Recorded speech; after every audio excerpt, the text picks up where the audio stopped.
Allah subhanahu wa ta'ala states in the Holy Quran, وَلَنَبْلُوَنَّكُمْ بِشَيْءٍ مِّنَ الْخَوْفِ وَالْجُوعِ وَنَقْصٍ مِّنَ الْأَمْوَالِ وَالْأَنفُسِ وَالثَّمَرَاتِ وَبَشِّرِ الصَّابِرِينَ. And certainly we shall test you with something of fear, hunger, loss of property, lives and agricultural products, but give glad tidings to those who are as-sabirun, the patients. These Quranic verse manifests that our life in this dunya is a test.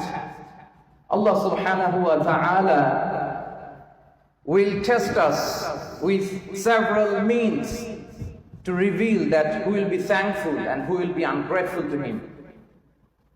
Tests and trials are the part of our life. Everyone will be tested in certain extent in this dunya, ya akhi.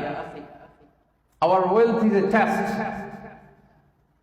Spouse is a test. Children are tests. Poverty and wealth are tests. Likewise, health and illness are tests. We all are tested in everything we possess in this dunya, and this will be continuing. This will be continuing up until our death, up until we leave this dunya.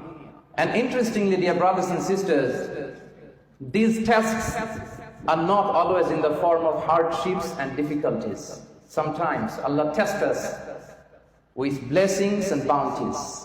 Allahu Akbar. A test, yes, a test in the form of an apparent blessing. Allah subhanahu wa ta'ala tests some people with huge wealth, and He sees how does He deal with this wealth. He tests some people with huge popularity, with name and fame. He tests people with success and power. So it's not necessary that it should be hardship. It can be a blessing. And Allah subhanahu wa ta'ala, He wants to see how we deal with this blessing. And our tests are not identical, dear brothers and sisters. I mean, it's not similar. Everyone's test is different. My test is different than yours. Your test is different than him. Everyone has a different test in our lifetime, different question paper. One doesn't match the other. So dear brothers and sisters, we have to know, what am I being tested for? Then we have to respond properly, respond accordingly. Be a part of our vision. Do listen and share the khair.